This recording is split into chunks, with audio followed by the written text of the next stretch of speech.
नमस्कार दोस्तों, स्वागत है आप सभी का हमारे चैनल पर। अब तक की सारी बड़ी खबरें हम आपके लिए लेकर आए हैं। चलेंगे एक एक खबर की तरफ, बताएंगे क्या है अब तक की सारी बड़ी खबरें। लेकिन उससे पहले प्रधानमंत्री नरेंद्र मोदी के हर फैसले का समर्थन करते हैं, तो आप अभी इस वीडियो को अपने भाई बंधुओं में शेयर करें, वीडियो को लाइक करें, चैनल को सब्सक्राइब करें और बेल आइकन जरूर दबाएं। साथ ही कमेंट बॉक्स में लिखे जय हिंद। तो चलते हैं पहली बड़ी खबर की तरफ, जहां पर यस बैंक के पूर्व सीईओ राणा कपूर के मुंबई स्थित घर पर ईडी की छापेमारी, डीएचएफएल मामले में पूछताछ जारी। दरअसल दोस्तों, यस बैंक के पूर्व सीईओ राणा कपूर के मुंबई के वर्ली स्थित घर पर प्रवर्तन निदेशालय यानी ईडी की टीम छापेमारी कर रही है। यह छापेमारी यस बैंक में गहराई संकट के बाद की जा रही है। वहीं इससे पहले ईडी ने डीएचएफएल के कपिल धवन को मनी लॉन्ड्रिंग के केस और गैंगस्टर इकबाल मर्ची से संबंध को लेकर गिरफ्तार किया था। एक अधिकारी के मुताबिक ईडी के पूर्व सीईओ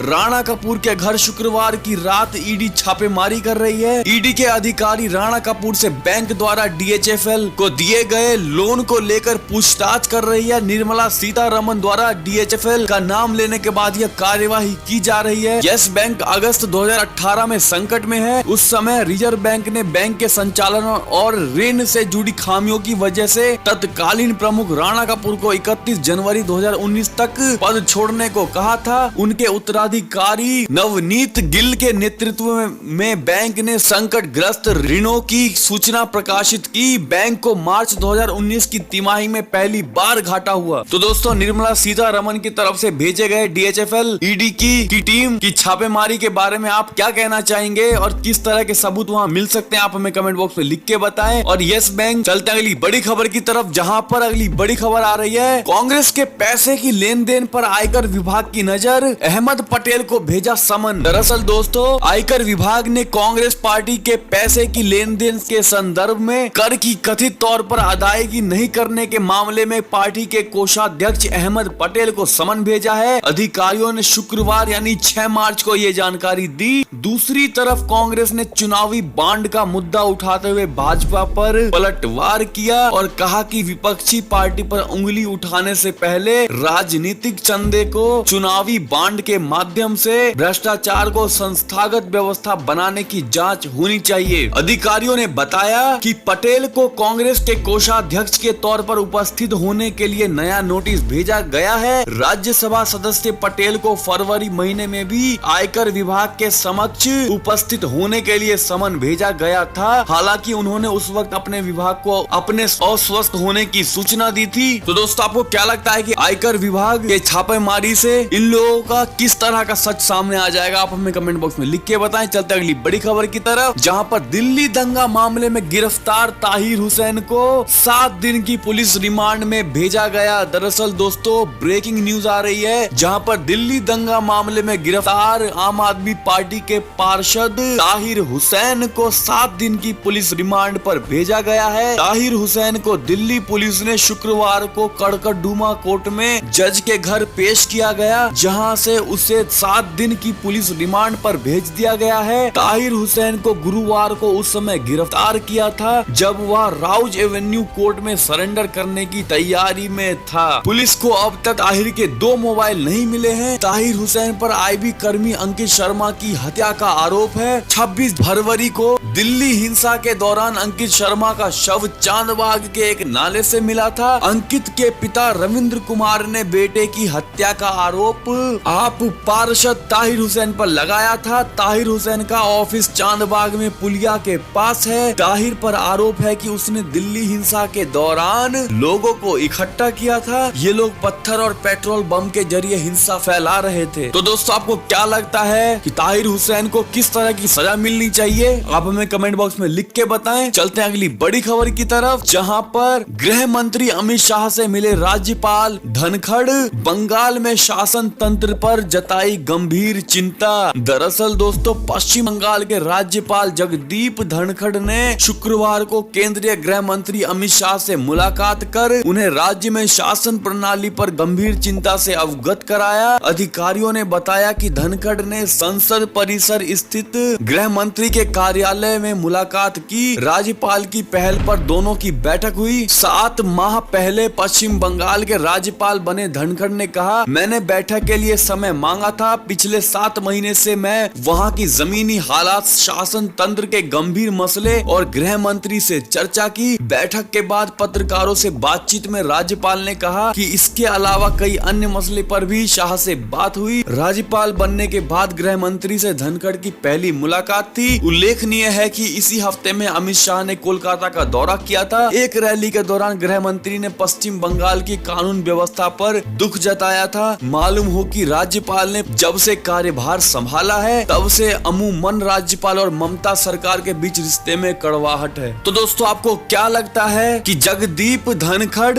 ममता के किस शासन प्रणाली को लेकर गंभीर चिंता में है और बीजेपी को बंगाल में आना चाहिए या नहीं आना चाहिए? आप हमें कमेंट बॉक्स में लिख के बताएं। चलते हैं अगली बड़ी खबर की तरफ, जहां पर दिल्ली हिंसा से आ रही है खबर। पुलिस ने बरामद की शाहरुख की पिस्टल, मरने वालों की लिस्ट भी की जारी। दरअसल दोस्तों, उत्तर पूर्वी दिल्ली में हुई हिंसा के मामले में पुलिस ने गोली चलाने वाले शख्स शाहरुख की पिस्टल बरामद कर ली है। शाहरुख ने हिंसा के दौरान मौजपुर में गोली चलाई थी। दिल्ली पुलिस क्राइम ब्रांच ने आज उसकी पिस्टल बरामद कर ली है। पुलिस ने 3 कारतूस भी बरामद किए हैं। इसके अलावा शाहरुख का एक और मोबाइल फोन भी क्राइम ब्रांच ने बरामद किया है। वहीं दूसरी तरफ पुलिस ने आज इस हिंसा में मारे गए लोगों की लिस्ट भी जारी कर दी। तो दोस्तों, आपको क्या लगता है कि शाहरुख ने अपने पिस्टल से किसी की जान भी ली होगी? अगर ली है तो इसको किस तरह की सजा मिलनी चाहिए और जल्द से जल्द मिलनी चाहिए या नहीं? आप हमें कमेंट बॉक्स में लिख के बताएं। चलते अगली बड़ी खबर की तरफ, जहां पर हर युग में कुछ ना कुछ चुनौतियां जरूर आती हैं। चलते अगली बड़ी खबर की तरफ, जहां पर पीएम नरेंद्र मोदी ने कहा कि हर युग में कुछ ना कुछ चुनौतियां आती हैं। कोरोना वायरस ऐसी ही एक चुनौती जो अभी आई हुई है। दरअसल दोस्तों, प्रधानमंत्री नरेंद्र मोदी ने शुक्रवार को नई दिल्ली में आयोजित एक कार्यक्रम में बोलते हुए कहा कि हर युग में कुछ ना कुछ चुनौतियां आती हैं और ये चुनौतियां हमारी ताकत को परखने के लिए होती हैं। कोविड-19 भी इसी तरह की एक चुनौती है। पीएम मोदी ने लोगों को संबोधित करते हुए कहा कि कुछ लोग निष्क्रियता को सबसे सुविधाजनक कार्यवाही मानते हैं, लेकिन हमारे लिए सुशासन का विकास और वितरण सुविधा की बात नहीं है, बल्कि यह हमारा विश्वास है। उन्होंने कहा कि यथा स्थिति को तोड़ना हमारा दृढ़ विश्वास है। तो दोस्तों, क्या आप भी प्रधानमंत्री की बातों का पूर्णतः समर्थन करते हैं और कोरोना वायरस को आप किस तरह से देखते हैं और उसके उपचार क्या है? आप हमें कमेंट बॉक्स में जरूर लिखकर बताएं। जिस तरह से पिछले न्यूज में आप लोगों ने कमेंट किया था कोरोना वायरस को लेकर, जिसमें दोस्तों बहुत से लोगों ने तो सही बताया था लेकिन कुछ लोग नहीं बता पाए थे, तो हम चाहते हैं कि आप सभी लोग बताएं कोरोना वायरस के क्या क्या उपचार हो सकते हैं और किस तरह से बचाव कर सकते हैं मुझसे। चलते अगली बड़ी खबर की तरफ, जहां पर महाराष्ट्र सरकार के 100 दिन देवेंद्र फडणवीस बोले, गठबंधन के घटक दल एक दूसरे पर विश्वास नहीं करते। दरअसल दोस्तों, महाराष्ट्र में महाविकास आघाड़ी के 100 दिन पूरे होने पर विपक्षी भारतीय जनता पार्टी ने शुक्रवार को निशाना साधते हुए उसे भ्रमित बताया और कहा कि वह पिछली सरकार द्वारा किए गए कामों को कथित तौर पर रोकने के लिए सरकार में है। विधानसभा में नेता प्रतिपक्ष और भाजपा नेता देवेंद्र फडणवीस ने कहा कि एमवीए के घटक शिवसेना, राष्ट्रवादी कांग्रेस पार्टी और कांग्रेस एक दूसरे पर विश्वास नहीं करते और उनकी सरकार ऐसी है जो पहले घोषणा करती है फिर बाद में पीछे हट जाती है। शिवसेना अध्यक्ष उद्धव ठाकरे ने 28 नवंबर 2019 को मुख्यमंत्री पद की शपथ ली थी। उनके साथ 6 महीने अन्य मंत्रियों ने भी शपथ ली थी। शिवसेना ने भाजपा का साथ छोड़ने के बाद रंकापा और कांग्रेस से हाथ मिलाया था, जो उसकी विचारधारा के विरोधी रहे। फडणवीस ने दक्षिण मुंबई में विधानसभा परिसर के बाहर संवाददाताओं से बातचीत करते हुए कहा कि सत्ताधारी दलों में कोई समन्वय नहीं है। उन्होंने कहा कि उनके मंत्री के जो मन में आता है उसकी घोषणा करते हैं, जबकि मुख्यमंत्री कहते हैं कि ऐसा कुछ मंत्रियों की घोषणा के संदर्भ में तय नहीं किया गया है। फडणवीस ने कहा कि सीएए और एनपीआर को लेकर भी उनमें एक राय नहीं है, इसलिए ये भ्रमित सरकार है, उनमें एक दूसरे के बारे में भरोसा नहीं है। उन्होंने कहा वे सिर्फ भरोसे की बात करते हैं लेकिन है नहीं। यह एक स्थगन सरकार है जिसने अपने गठन के 100 दिन में निश्चित रूप से 100 स्थगन दिए होंगे। तो दोस्तों, क्या आप भी पूरी तरह से फडणवीस की बातों का समर्थन करते हैं? अगर समर्थन करते हैं तो आप लिखें जय महाराष्ट्र। चलते हैं अगली बड़ी खबर की तरफ, जहां पर शिवसेना एमएलए ने पीएम मोदी को लिखा चिट्ठी, कहा बाला साहेब के योगदान को देखते हुए शिव सैनिक को राम मंदिर ट्रस्ट का बनाए ट्रस्टी। दरअसल दोस्तों, शिवसेना विधायक प्रताप सर नाइक ने प्रधानमंत्री नरेंद्र मोदी को चिट्ठी लिखकर लेकर राम मंदिर ट्रस्ट में शिवसेना के कम से कम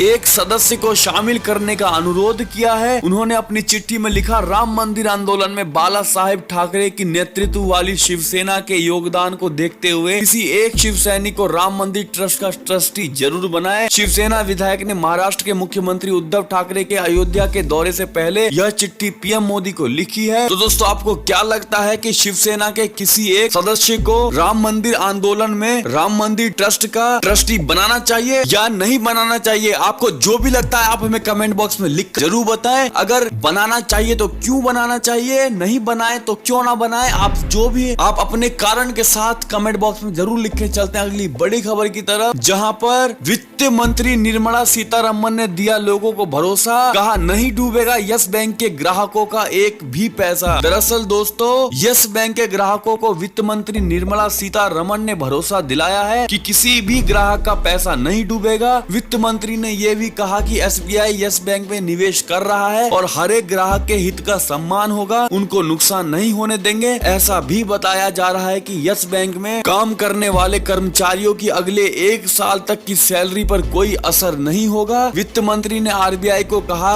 किससे चूक हुई, किसने फैसले लेने में कोताही की है, ये जांच करके बताओ। बैंक की हालत ऐसी क्यों हुई, इस पर निर्मला सीतारमण ने बताया कि यह कॉर्पोरेटिव गवर्नेंस का मुद्दा है। लेन देन में सावधानी नहीं रखी गई, लोन देने में सावधानी नहीं रखी गई, रिस्की लोन दिए गए हैं। तो दोस्तों, वित्त मंत्री निर्मला सीतारमण के लोगों के प्रति इतना भरोसा दिलाने को लेकर आप क्या कहना चाहेंगे? आप हमें कमेंट बॉक्स में जरूर लिख के बताएं। और दोस्तों, ये थी अब तक की सारी बड़ी खबरें जो हम आपके सामने लेकर आए थे। आपको हमारी खबरें कैसी लगी आप हमें कमेंट बॉक्स में लिख के बताएं और हमारे साथ बने रहिए। बने रहने के लिए आप अभी इस वीडियो को अपने दोस्तों भाई बंधुओं में शेयर करें, वीडियो को लाइक करें, चैनल को सब्सक्राइब करें, साथ ही बेल आइकन दबाएं और जाते जाते दोस्तों कमेंट बॉक्स में लिखें जय हिंद जय भारत। धन्यवाद।